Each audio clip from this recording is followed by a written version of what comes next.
Hello, ladies and gentlemen.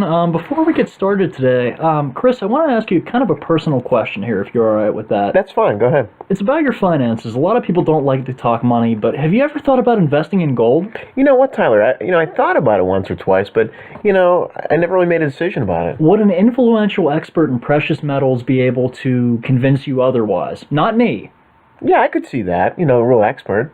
Okay, good, because Jeff Jarrett has something to tell you. Oh, does he? Yes. All right, well, let's see what he says.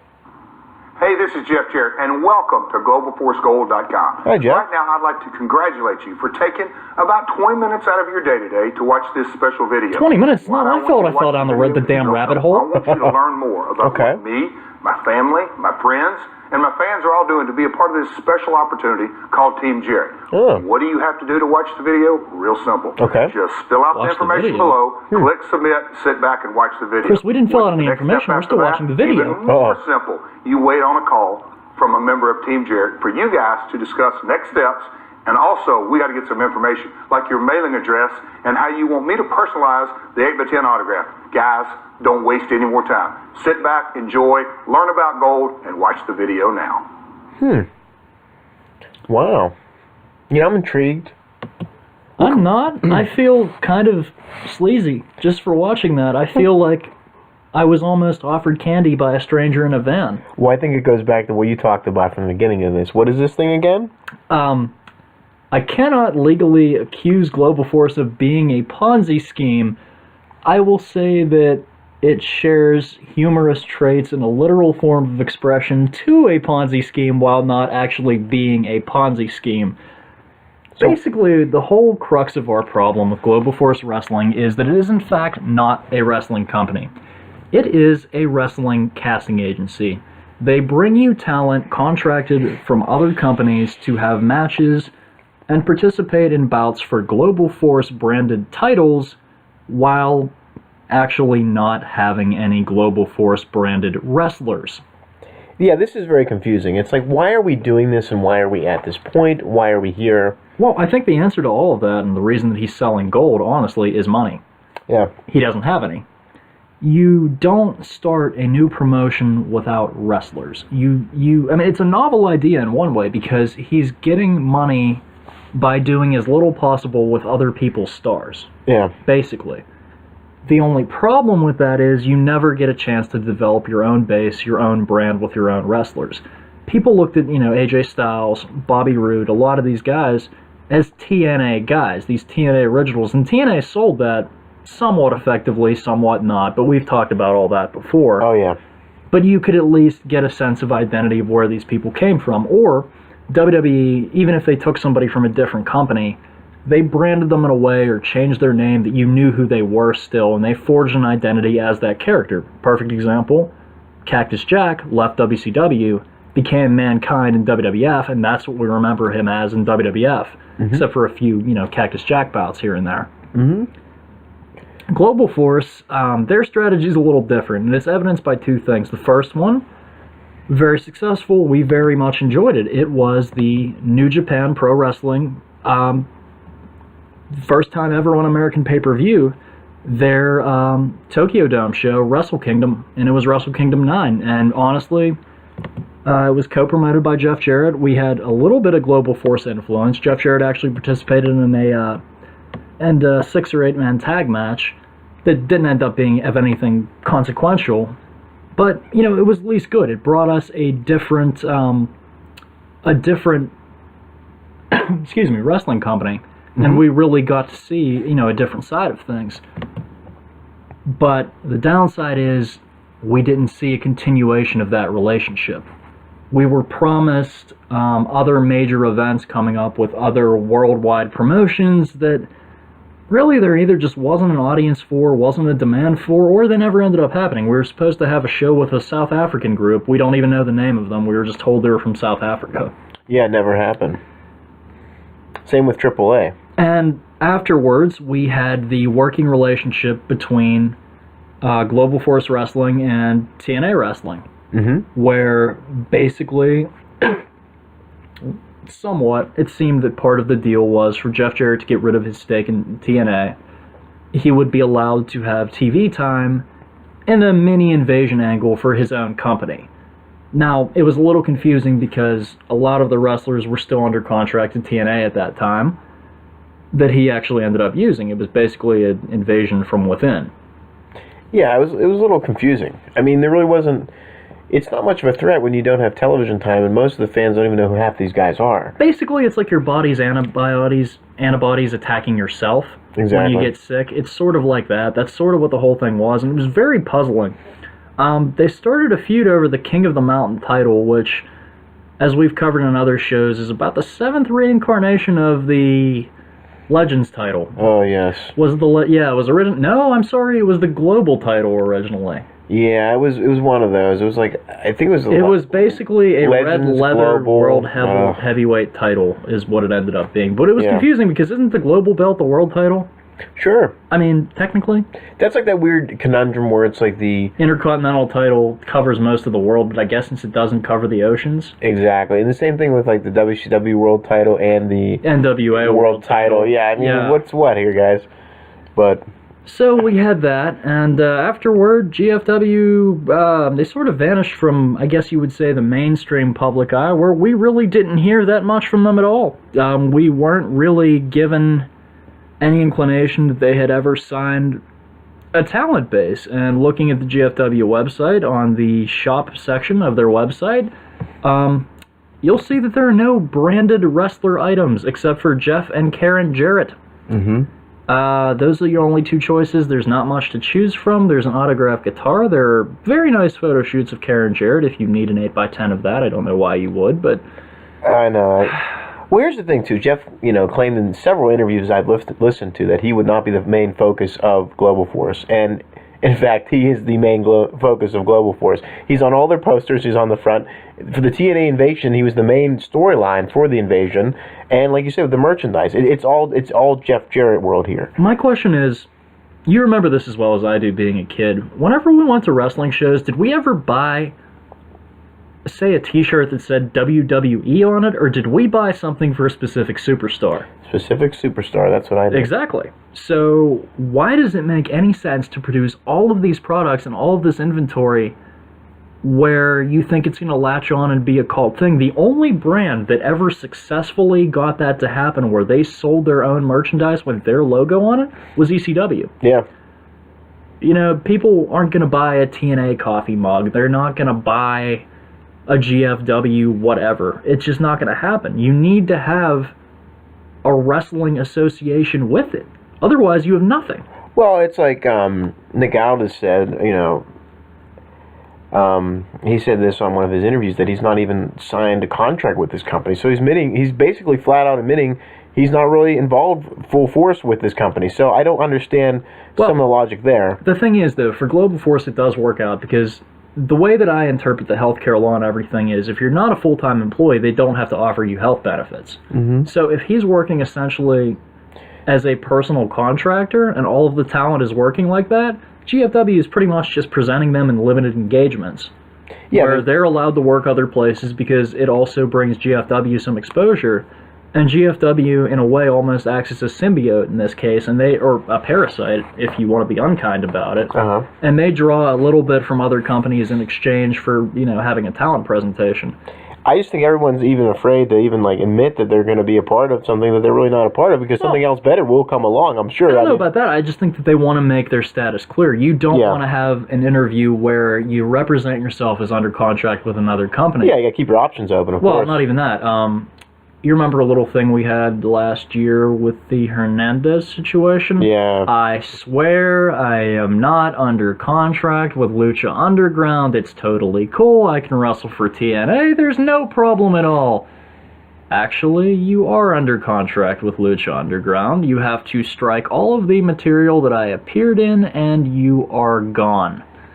Well, that's the thing. I mean, you don't want to run into one of those situations. But the other problem is, everyone on here is either obscure or from other companies. Or they've only done one thing, and they're forever associated with being there. Like, I might have accidentally wandered into JCPenney one day because I was trying to walk out of there to get to my car. Yeah. that's like JCPenney putting me on their posters. Mm-hmm. I didn't necessarily work there or do anything. I was just walking to my car. Chael Sonnen on GFW website. Well, here's the thing, too, with this. We look at it. Here we are. It's like the 2-year anniversary of this whole big announcement. Remember the first announcement? Jeff Jarrett said, I'm starting a new company, blah, blah, blah. And a year later, really nowhere. And 2 years later, here we are. You know, last year we had that press conference, and that was pretty pitiful. There was never, it wasn't even it wasn't streamed anywhere. I think you could watch it on their website. That was about it. No one really knew about it. And then, you look at what happened from there till now, and like these partnerships that from the original concept here, we thought were going to be these worldwide companies like New Japan, AAA, probably somewhere in Europe, in Britain and other places like that. And we have some of that, but what I'm seeing in America, we have no real partnerships at all. We just have a lot of smaller, independent type of companies that he's working with, which makes sense. But the whole concept, I think, of Global Force is there's two things. There's piggybacking, and there's going full force without all the elements aligned, everything together. And that's where we're at here. We're kind of like half speed here, trying to go full force, and it's not working. And it's 2 years later, and they still don't have a television deal.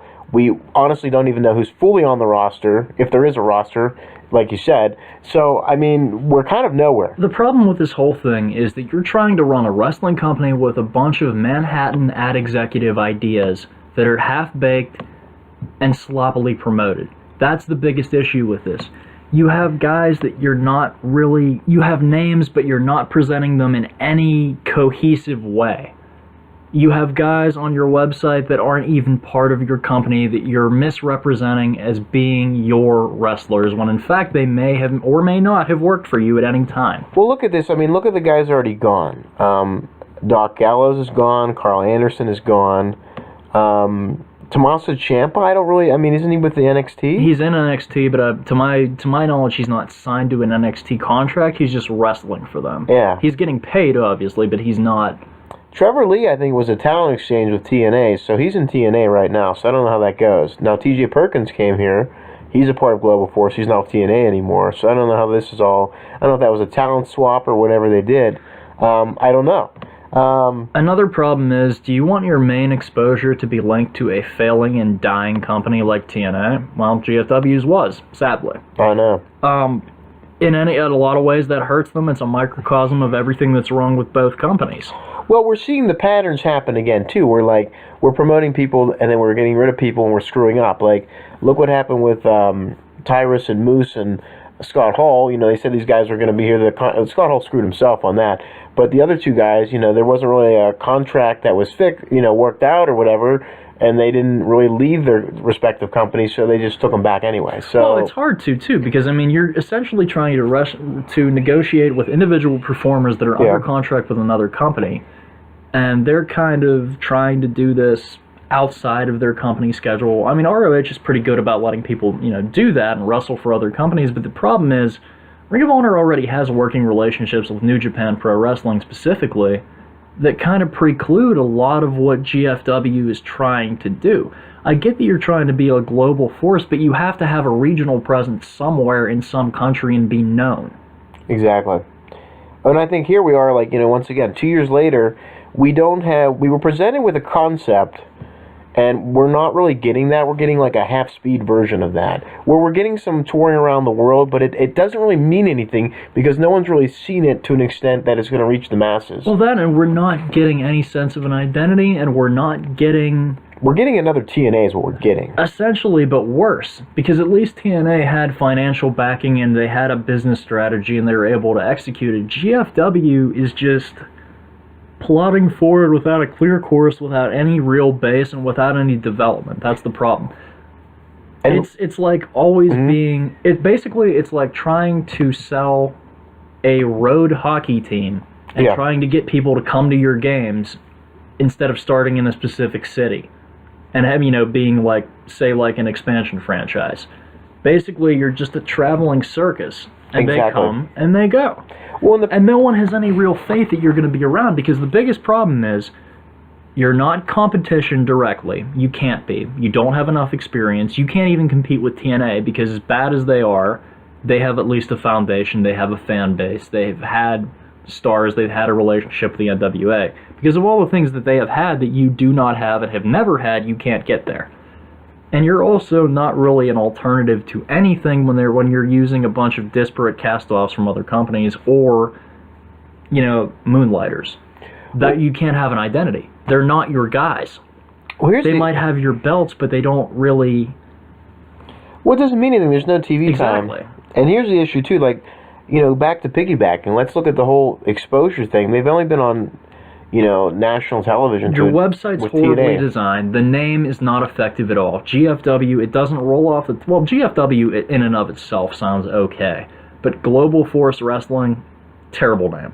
Well, it's a catch-22 because it's really... It's ironic, if anything, because you're not a force at all. And they're not really global right now. To a degree they are, but once again, it's at half speed going back and forth. And here's the thing, too. The only real exposure they've had has been on TNA television, and we look at that. There was an invasion that really didn't develop any characters, that just focused mainly on Jeff Jarrett, and then it didn't even culminate. And the TNA guy's winning. And the TNA guy's winning, and then it doesn't even end. It's like, they didn't even try to build it up for Bound for Glory to make the big payoff at that point, where people would get tuned in and say, hey, this is different. I'm going to watch this. I'm going to order the pay-per-view because I want to see what these Global Force guys, if they're really a threat or not. And they seem like it, but no. They ended it in a lockdown match on... on Impact. Exactly. And which it's just, no one watches. Exactly. And we're back to square one, and it's the blind leading the blind, literally. So. And I think the biggest problem is that we've seen a successful company, at least initially, get off the ground. Mm-hmm. We saw how TNA connected with an audience. They brought in some older, well-established names. You remember their first pay-per-view. Yeah. Where you established a world champion, you had the Battle Royal, you had your X Division match, which put TNA on the map. That's what they became known for. Mm-hmm. Even though they had Jarrett and Raven and stuff like that, when you watched TNA originally, it was for Jerry Lynn, Low Ki, AJ Styles. That's what drew people in, and you stayed for the other stuff, and you liked that too. But that's really what they were founded on, and over those first few months, we got to learn those guys' stories, or having known it already, following Jerry Lynn from ECW to WCW to WWF to there. Things like that. These other guys, they're just mercenaries. That's the thing.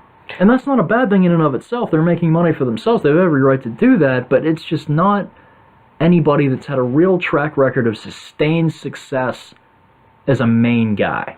Mm-hmm. You have a lot of guys with talent, but there are a lot of guys that have been in tag teams. They're washed-up legends. They're has-beens. They're Colt Cabanas that have never been... They're Nick Aldis, who for one reason or another, people only knew him as Magnus. Magnus never really got off the ground. He was at TNA at the worst possible time, won their title at the worst possible time. Largely forgettable. Sanjay Dutt, hard worker, decent wrestler, but not somebody people care about. He's not going to move the needle at all. Well, what I think of Next Generation... I don't know who the Hollywood Boys even are. They have your tag team title. The Akbars, a lazily thrown together ethnic stereotype. Well, Andrew Everett, I have no idea who you are. Brian Myers, I don't know who you are. Bullet Babe, I wouldn't mind knowing who you are, but I don't know who you are. Chael Sonnen, you announced for them once. Well, look with Sanjay Dutt. I don't think he's a Next Generation champion. He's like... 2002 generation champion. That's not the future there. But that's this past. isn't the first time a wrestling company's tried to push off an old guy's being new just because they were fresh to an audience. Exactly. They're still calling AJ Styles a young man in WWE. He's 38. Yeah, we're far from it. And, they keep contradicting themselves. Oh, I don't want you to act like AJ Styles doesn't have experience, blah, blah, blah, blah. He's been around for, years. He's been wrestling in Japan. We won't mention the other company. I know. Well, here's the thing, too. They're going to do a world tour in the Northeast. Not a world tour, but a tour in the Northeast.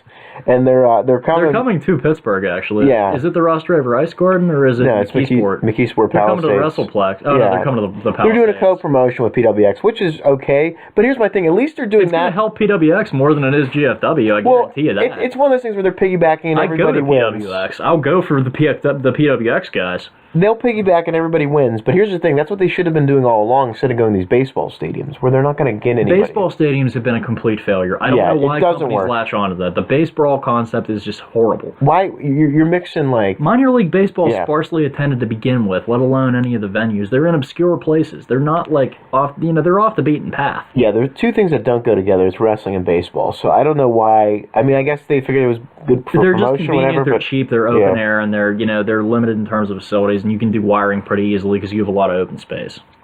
I guess there was, some, that was a theory and some other things too. I'm sure co-promotion, planning. And the lights. They probably know. Well, they used to do the TNA baseball thing, so I'm sure Jeff Jarrett has connections, but to me there's just no point of it. You're not going to get the wrestling fans to, you're not going to get thousands, but you can go to like a smaller arena and get like wrestling fans to go there. I mean, it makes more sense to me, a small arena. But as for Global Force as a whole, I don't know really what to expect because they're going to have to retape everything. And they're trying a different strategy by touring constantly and not having a home base. Mm-hmm. Because the thing is, it makes more sense to have a home base whenever you have, internet exposure where the people can come to you. If you're making the people come to you in different cities, it's not going to work. Well, I mean, no one's going to even know about it unless, you're a diehard fan, you pay attention online. Well, not even that. I mean, there's ways of doing it. There's, posters and everything. But yeah. I can't tell you how many times a poorly constructed construction paper poster has made me think, I need to go to that event. It might trigger an event that I already know about, but it just... You don't have anything to sell me. That's the problem. It's like going to see a cross-promotion with another local promotion. Well, and the thing is, too, like, when you think about if the tapings will ever see the light of day, and when they do, they're going to have to retape everything because we already know who the champions are, and we already know the outcomes, so they're going to have to redo everything, essentially. So are we just going to have an XWF? Well, and prepare everybody for the fact that a lot of the people that you thought were going to be there aren't. Are we just going to have another XWF where they have like a whole bunch of series that's been shopped around and it just never goes anywhere because most of the stars leave anyway and that's it? No, because I think XWF had a lot more talent. Yeah, that's true. And a lot of those guys ended up getting signed because they were actually good. I don't think, as much as NXT loves small, undersized, not very talented guys, there's only so many roster spots that you can give, to a lot of these guys. Well, I think eventually this is either going to, it's put up or shut up time, I think, for Global Force. So if it's not going to happen by the end of this year, I don't think it's going to happen at all. I never thought it was going to happen to begin with, and honestly, unless you had backing, I thought the New Japan thing would be a good way to help them make money, but the thing is, they have their own promotion. You can't expect to use these New Japan guys regularly. That's the issue. That's the thing, too. When we're doing the gold thing and, we're wasting money on all these different things, it's not really going anywhere with the plan. What I want to know is how much unsold stock do they have of wristbands, coffee mugs, and GFW T-shirts? Because my God, they have to be drowning in them, unless they're producing them on like a per buy basis. Well, I mean, was this idea a good idea? Probably in theory, yes. Is it being played out how it should be? No. And is it going to go anywhere? I don't really see it going anywhere. So, I mean, I think you made a pretty good prediction on that. I think there's some talented wrestlers here, but I just don't see a bright future for Global Force Wrestling at all. I see a possible closing, shutting down pretty soon. And they'll go away without a whimper, whereas when TNA goes out of business, well, they made we'll more of at least remember it. They were at least in, not the public consciousness, but at least the wrestling consciousness for a little while. They made an impact, so to speak. I'm banging a whimper, but yeah. Impact. Well, I mean, financially, I think, Global Force here, I mean, I don't think Toby Keith is behind it at all. I think a lot of that was just rumor. Well, I mean, that's the thing, though. I mean, the internet will tell you lots of different things, and, you can speculate based on people's friendships and geographical areas that somebody might get involved here or there, but ultimately it just doesn't happen. I mean, wrestling, let's be honest, it's a really hard business to make money in. Yeah. You can make a little bit as a regional promotion, but there's a reason your regional promotion doesn't compete with WWE. They don't try to. Yeah, I mean...